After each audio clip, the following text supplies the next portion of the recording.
بسم اللہ الرحمن الرحیم بسم اللہ الرحمن الرحیم الحمد للہ وکفا وسلام علی عبادہ الذین اصطفى اما بعد۔ عزیز طلبہ، دروس فقہ المعاملات المالیہ کا سلسلہ جاری ہے، اور اس سلسلے کے موضوعات میں سے جو ہمارا موضوع گزشتہ کچھ نشستوں سے قرض کا جاری تھا، اور قرض کے اصول اور احکام کی تفصیلات کو ہم نے 8 نکات میں تقسیم کیا تھا۔ ان 8 نکات میں سے ہم نے گزشتہ کچھ نشستوں میں پہلے 6 نکات کی کچھ تفصیل آپ کے سامنے عرض کر دی تھی۔ آج کی نشست میں ہم آخری جو 2 نکتے رہتے ہیں ان کی ضروری تفصیل آپ کے سامنے عرض کریں گے۔ نکتہ نمبر 7 قرض کے کچھ عمومی ضوابط، اور نکتہ نمبر 8 قرض کی جدید صورتیں۔ قرض کے کچھ عمومی ضوابط ہیں جو کسی نہ کسی حد تک ان کے یاد کرنے سے قرض کے بقیہ جو مباحث ہے، عمومی تفصیلی مباحث، ان میں سے اکثر مباحث انسان کے ذہن میں رہتے ہیں۔ تو جو چند اہم ضوابط ہیں ان میں سے پہلا ایک ضابطہ ہے کہ ينعقد القرض بالایجاب والقبول ويتم بالقبض، کہ قرض کا معاملہ زبانی ایجاب و قبول سے منعقد تو ہو جاتا ہے، لیکن یہ تام اور مکمل کب ہوگا؟ جب قرض پر قبضہ ہو جائے۔ اس کو آپ یوں کہہ سکتے ہیں کہ چونکہ قرض کا معاملہ ایک عقد تبرع ہے، اور عقد تبرع کے بارے میں ہم پڑھ چکے ہیں پہلے بھی کہ یہ اس وقت تام اور مکمل ہوتا ہے جب اس میں چیز پر باقاعدہ قبضہ ہو جائے۔ تو اسی طرح قرض بھی ایک عقد تبرع ہے۔ اس میں بھی اگر کوئی شخص زبان سے کسی کو کہہ دے کہ میں نے آپ کو اتنا مال قرض دے دیا، تو ٹھیک ہے، قرض کا معاملہ منعقد تو ہو جائے گا، لیکن تام اور مکمل نہیں ہوگا۔ یعنی صرف زبان سے کہنے کی وجہ سے سامنے والا اس مال کا مالک نہیں سمجھا جائے گا۔ اگر میں نے کسی کو کہہ دیا کہ آپ کو میں 1 لاکھ روپے قرض دے دیے میں نے آپ کو، تو اب صرف اس طرح کہنے سے سامنے والا اس 1 لاکھ روپے نہ 1 لاکھ روپے کا مالک نہیں سمجھا جائے گا، بلکہ جب وہ ان 1 لاکھ روپے پر قبضہ کرے گا تب وہ 1 لاکھ روپے اس کی ملکیت میں جائیں گے۔ تو بہرحال یہی مطلب ہے اس کا۔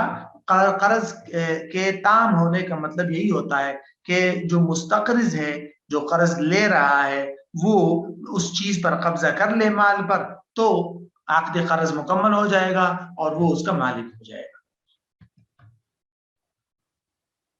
بعد میں پھر اس کی جو ہے مثل واپس کرے گا۔ بہرحال دوسرا ضابطہ ہے یصح القرض بشرط الکفالہ، کہ عقد قرض میں کفالہ کی شرط لگانا صحیح ہے۔ یعنی مطلب یہ ہے کہ میں آپ کو قرض دے رہا ہوں، لیکن میں قرض کے اندر یہ شرط لگاتا ہوں کہ بھائی میں آپ کو 1 لاکھ روپے اس شرط پر قرض دوں، تو اس شرط کی بنیاد پر قرض کا معاملہ صحیح ہو جائے گا۔ کہ کوئی شخص دوسرے کو قرض دیتے ہوئے باقاعدہ یہ شرط لگا لیتا ہے کہ بھائی تم کسی ضمانت لینے والے کو بھی فراہم کر دو، کوئی ضامن بھی دے دو ہمیں، کہ اگر تم وقت پر قرض ادا نہ کرو گے، واپس نہ کرو، تو پھر ہم اس سے قرض لے لیں۔ تو بہرحال یوں اس طرح قرض کے اندر کفالہ کی شرط لگانا جائز ہے۔ تیسرا جو ضابطہ ہے، اہم ضابطہ، وہ ہے القرض لا يفسد بالشروط الفاسدہ، کہ عقد قرض فاسد شرائط کی وجہ سے فاسد نہیں ہوتا۔ یہ بات ہم پہلے بھی پڑھ چکے تھے کہ کانٹریکٹ کے اندر جب کوئی شخص فاسد شرط لگاتا ہے تو بعض کانٹریکٹس اور معاملات ایسے ہیں جو اس فاسد شرط کی وجہ سے معاملات خراب ہو جاتے ہیں، فاسد ہو جاتے ہیں، جیسے خرید و فروخت وغیرہ۔ لیکن کچھ معاملات ایسے ہیں جو فاسد شرط کی وجہ سے خراب نہیں ہوتے بلکہ وہ ٹھیک رہتے ہیں، اور وہ جو فاسد شرط ہے وہ لغو شمار ہوتی ہے اور اس پر عمل نہیں کیا جاتا۔ اور جو کانٹریکٹس اور جو معاملات فاسد شرط وغیرہ کی وجہ سے فاسد نہیں ہوتے، ان سے مراد عقودی تبرع ہے، ہبہ ہے، عاریت ہے، قرض ہے۔ لہذا قرض میں اگر کوئی شخص فاسد شرط لگاتا ہے تو اس کی وجہ سے عقد قرض میں کوئی خرابی نہیں آئے گی۔ مثال کے طور پر ایک شخص ہے دوسرے کو اس شرط پر قرض دیتا ہے کہ یہ قرض میں آپ کو دیتا ہوں لیکن تم مجھے واپس کرو گے 1000 اضافے کے ساتھ. ابھی اضافے کی شرط لگانا ایک فاسد شرط ہے، اس کی وجہ سے سود لازم آتا ہے نا، کہ میں آپ کو 1,00,000 روپے دے رہا ہوں لیکن تم مجھے مثلا 1,10,000 واپس کرو گے. اب یہ جو شرط ہے یہ غلط ہے. اس شرط کی وجہ سے عقد قرض پر تو کوئی فرق نہیں پڑے گا، قرض کا معاملہ صحیح ہو جائے گا. سامنے والا شخص اگر 1,00,000 روپے لے کر چلا گیا تو وہ اس کی ملکیت میں بھی چلے جائیں گے. بعد میں اس شرط پر عمل ضروری نہیں ہے، وہ جو اضافی رقم ہے وہ اس پر لازم نہیں ہوگی اور وہ صرف وہی پیسے واپس کرے گا جو اس نے لیے تھے. جہاں تک جو غلط شرط لگائی گئی تھی سود کی، فاسد شرط لگائی گئی تھی، تو وہ الگ بات ہے، اس کا گناہ بھی ہے اور وہ غلط شرط ہے لیکن وہ قابل عمل نہیں ہے اور اس کی وجہ سے کسی قسم کا کوئی فرق عقد قرض پر نہیں پڑے گا. چوتھا جو ایک اہم ضابطہ ہے وہ ہے ما جاز السلم فیہ جاز قرض، کہ جس چیز میں بے سلم جائز ہے اس میں قرض بھی جائز ہے، اس کو بطور قرض دینا بھی جائز ہے. اس ضابطے کے اندر قرض کی اس بنیادی شرط کی طرف اشارہ ہے جس کو ہم پیچھے پڑھ چکے ہیں کہ بھئی قرض کے اندر صرف اس مال کو بطور قرض دیا جا سکتا ہے جو مثلیات میں سے ہو. مثلیات یعنی جس کی ہو بہو شکل کی چیز بازار میں ملتی ہو، گندم ہے، مکئی ہے، کرنسی ہے وغیرہ وغیرہ. تو چونکہ یہی شرط بے سلم کے لیے بھی ہے، فقہائے حنفیہ یہی شرط لگاتے ہیں بے سلم نے کہ بے سلم جو ہے وہ قیمیات میں نہیں ہو سکتی کہ جس کی ہو بہو چیز اور ہم شکل نہ مل سکے. جیسے حیوانات ہے، جانور وغیرہ ہے، ان کی بے سلم بھی جائز نہیں ہے تو ان کو بطور قرض دینا بھی جائز نہیں ہے. تو خلاصہ یہ ہے کہ جس طرح بے سلم کے لیے مثلیات کا ہونا ضروری ہے کہ ایک مثلی چیز کو بطور قرض دیا جا سکتا ہے، تو اسی طرح اس میں بے سلم بھی جائز ہے. تو مثلی ہونا یہ جو شرط ہے یہ بے سلم اور قرض دونوں کے لیے ضروری ہے. اور یہ اس قرض کا تعلق فقہائے حنفیہ کی رائے کے ساتھ ہے، کیونکہ ہم نے پڑھا تھا کہ دیگر ائمہ کے ہاں یہ شرط کوئی ضروری نہیں ہے.